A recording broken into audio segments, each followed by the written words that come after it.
and today I'm going to be demoing my CS-250 paint project for my CS-250 class at Valparaiso University.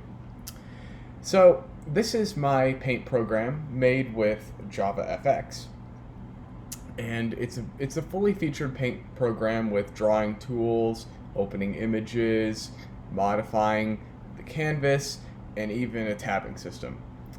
So to get started, up here in the top left, I have a file menu. And within this menu, there's the ability to open images in the new tab, in a current tab, to save the image, to save all the images that can be saved, to save an image, any open canvas as another image, or to close the canvas and to quit paint. All pretty straightforward and traditional, and as you can see, there are key bindings. Now, what's cool about my paint program is that it has autosave functionality. And so, here there's information about the autosave timer, and you can see right now we have a blank canvas open, so the autosave timer is not running. If the autosave timer was running, then a timer will tick down in this box, and when the timer is finished ticking down, then the file will save. And this is an option for having notifications when autosave occurs. So if I click on it, now you can see autosave notifications have been turned on. So to demonstrate the file opening feature, I'm going to open a demonstration image.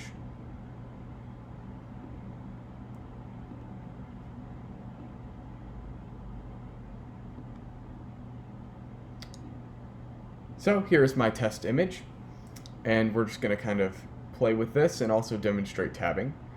So here I can click the plus button and open a new tab, and I can switch between the tabs seamlessly.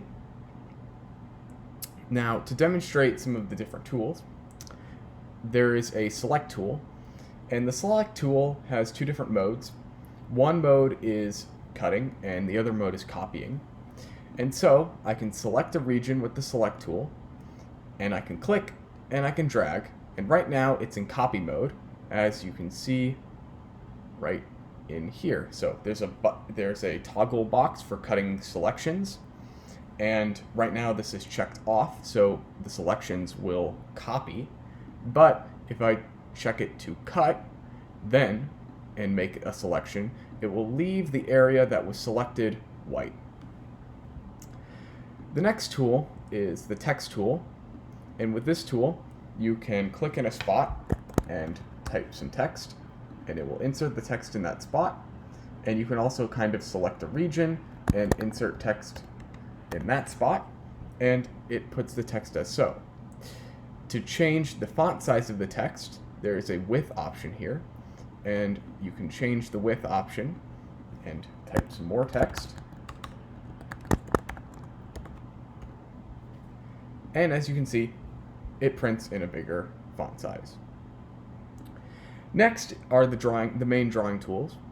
So there are lines, and this is a pretty big line because the width also affects lines. And to further control any of the tools, you can change its color. So in here is a color menu. I can select yellow, draw a yellow line. There's a pencil tool. This is like a freehand draw tool. It draws and matches with the width and color, just like the other tools. Another attribute that can be controlled is if the lines are dashed. So if I toggle dashed lines, it will now dash the lines that I draw. And as you can see, since we've had this file open, the autosave timer is gradually ticking down. So in 2 minutes and 30 something seconds, the file will autosave now that we've been modifying it. Next is the eraser tool. It's very simple. It's just a freehand eraser. So I can erase regions like this. And next are all the shape tools. And there's an entire drop-down menu filled with shape tools. All the shape tools have corresponding icons. So I can draw a rectangle, but you might notice I need to select the tool like this. So now, just drawing a rectangle. I can turn off the dashed lines for it. I can even switch to another canvas. Change the color again. Draw right on the canvas. The next tool, very similar to the rectangle tool, is the square tool.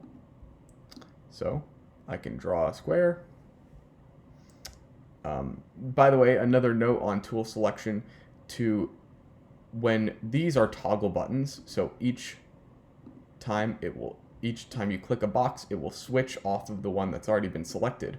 But to change one of these tools, you can notice if I do not change this tool, it will keep this tool and the toggle buttons active, so I manually have to deselect what's in the toggle boxes. But the second that if I have a tool selected over here, the second that I actually change the shape, it will automatically deselect the tool. So anyway, the square tool works similarly to the rectangle tool, obviously. The ellipse tool will draw an ellipse of any shape. The circle tool works very similar to the ellipse tool, can draw circles. The triangle tool draws an equilateral triangle. Notably, it can be rotated. The right triangle tool can draw a right triangle of different shapes, or different rotations, I should say. The star tool is pretty unique. It can draw a star, like a shooting star, or it can draw a more normal looking star. And then there's the polygon tool. And right now it's set to draw a triangle. And to change what kind of polygon you want to draw, there is a spinner box up here. I can change the number of sides, and it will draw a polygon with more sides. And like the triangle tool, it can be rotated. Next, there is the polygon tool. The star polygon tool, to be specific.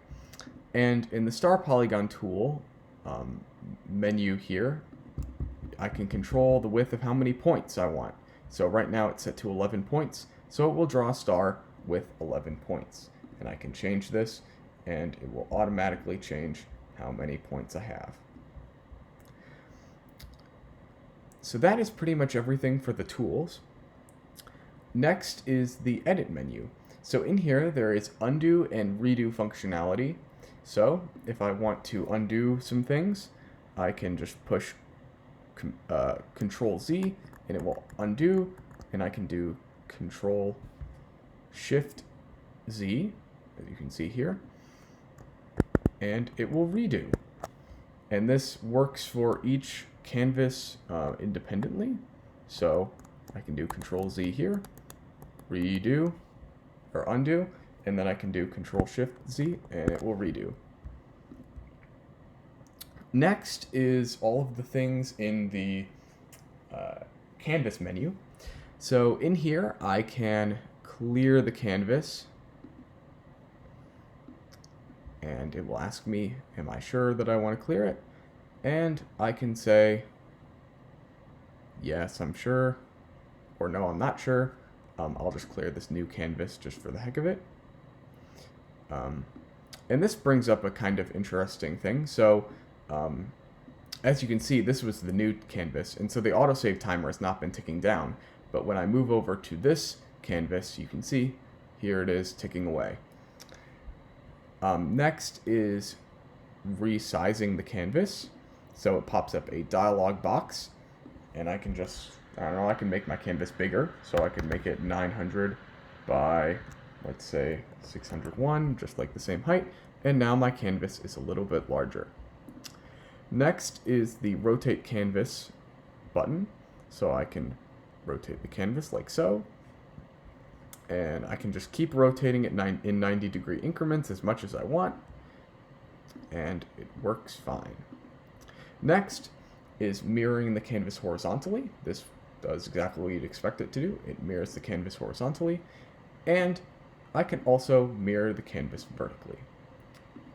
Now, one rather special feature is, well, first of all, this will demonstrate autosave.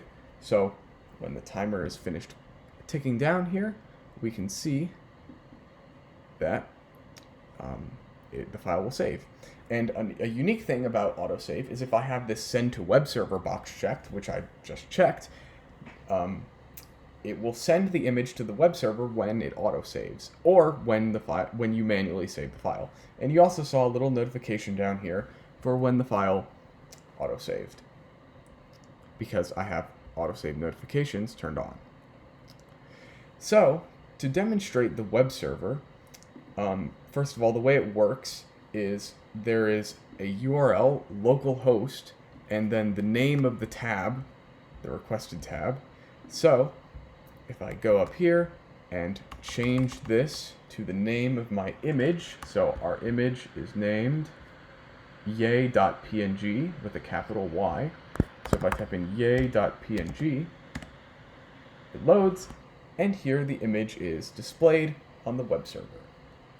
And if I unchecked this send to web server option and I refreshed my web page, you can see that the page is gone. And so, besides just some little things like the About menu, there is not much more that my paint can do. So, I thank everyone for watching. Oh, there's also options for, smart saving, so it will warn me that I have unsaved changes. Anyway, bye!